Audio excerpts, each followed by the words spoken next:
from the stage and walked towards the heckler to continue the debate. "There you are," I said to my mate.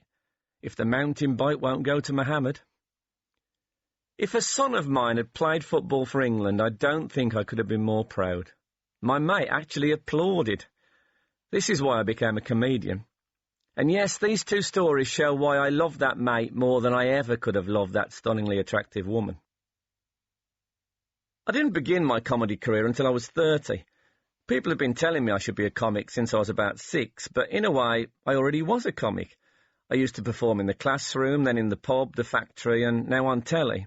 It's all the same thing, showing off and endlessly pursuing that holy grail, the laugh. You don't need a microphone or a camera, all you need is an audience. Mates, girlfriends, people on buses, anyone will do. It's like an addiction. Just after my dad died, me and my two brothers had the task of clearing out his house. All his clothes and little trinkets, a lock of my mum's hair, his rosary beads, photographs, the lot. We were being brave about it, but it was a desperately sad process.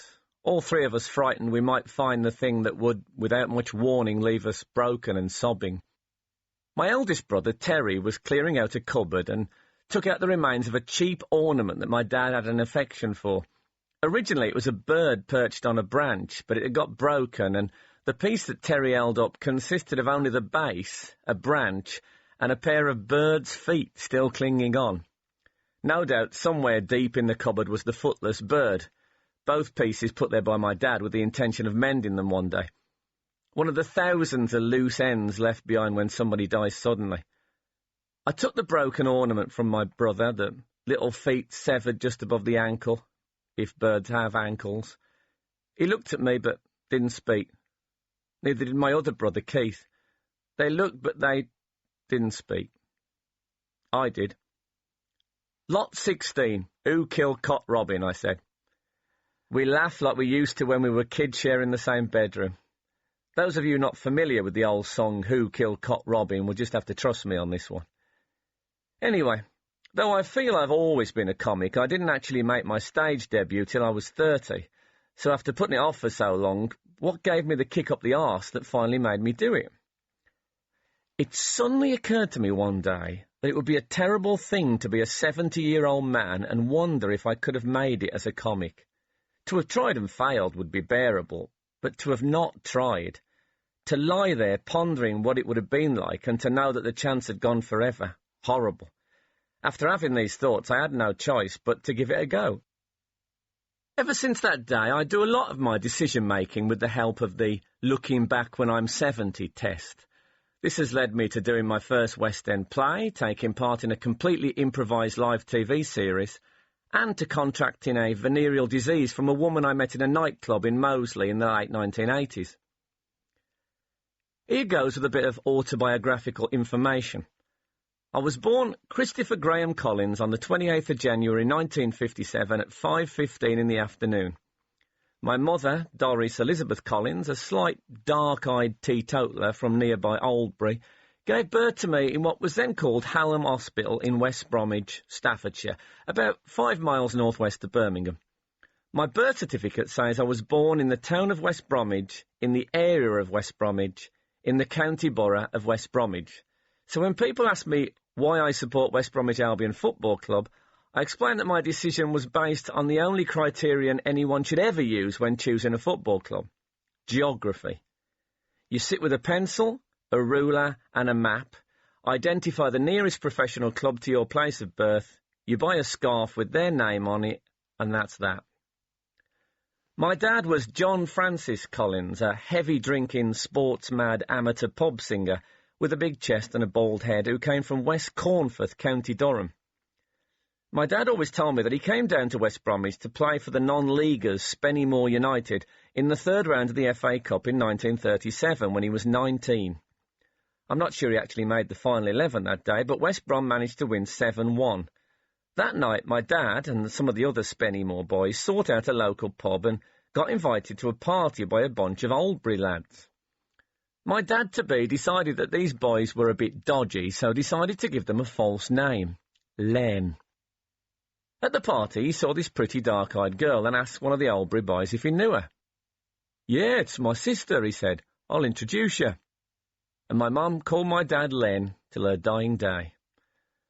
Of course, the upshot of this story is if it wasn't for West Bromwich Albion, I would never have been born. When my dad approached that 18-year-old girl at that Saturday night party, he couldn't possibly have known the effect his appearance would have had on her. A few years earlier, as my mum maintained to her death, she had had a dream. She was in her bedroom when she heard heavenly music and opened the windows to hear more clearly. As the sun streamed in, she began to make out a group of angels in the distant sky. They seemed to be carrying a young man. As they got nearer, she could clearly see the man's face. It was no one she knew, no one she'd ever met. Well, not until a slightly drunk amateur footballer said hello to her at a party a few years later. Shortly after they married, my mum sent this story into a newspaper and won 2 shillings for the letter of the week. Who'd have thought that 60-odd years later a little boy would still be milking the same story for financial reward? My first memory is... Actually, one thing that particularly pisses me off about autobiographies is the my first memory bit, so I'll keep it brief. My first memory was of me sitting on the edge of my bed saying, well, I'm 4 today. Now, unusually for a first memory, the nature of the utterance makes this one fairly easy to put a date on. All the evidence points to it being the 28th of January 1961, unless, of course, it wasn't my birthday at all, and I was saying it as a gag, just to throw my parents. My sister's husband, Frank, tells a story of me as a little kid. He was invited to my mum and dad's house by my sister, Nora, so that he could go through one of those nerve-wracking meet-the-girlfriend's parents experiences that all boyfriends must eventually face. He turned up at our little council house in Albury, drank tea, and was quizzed by my parents, chiefly my old man. Then I appeared, aged about 4 or 5, wearing a full cowboy outfit and carrying a small plastic guitar. 6 Elvis songs later, my future brother-in-law was starting to get a little bored. I couldn't play the guitar, and it wasn't tuned, and it wasn't what you'd really call a guitar. My brother Keith had a really nice acoustic guitar with a little photo of Elvis in a sort of circular picture frame on the front, but I wasn't allowed to touch this. Also, my voice was a little kid's voice, you know, too high and with a big audible breath between each line. Apparently, my Old Shep, an Elvis song that tells the tale of a dying dog, was particularly mournful. And worse still, if anyone spoke or even looked away mid-song, I cut them down with a look that would stop a charging elephant. Eventually, I allowed a short interval. My brother-in-law moved on to that safest of working-class male subjects, football. Football was, at that time, an almost exclusively working-class male thing. The terraces, when I was a kid, were all about bad language, the smell of Woodbine cigarettes, a blind passion for your team, and for football in general, in that order.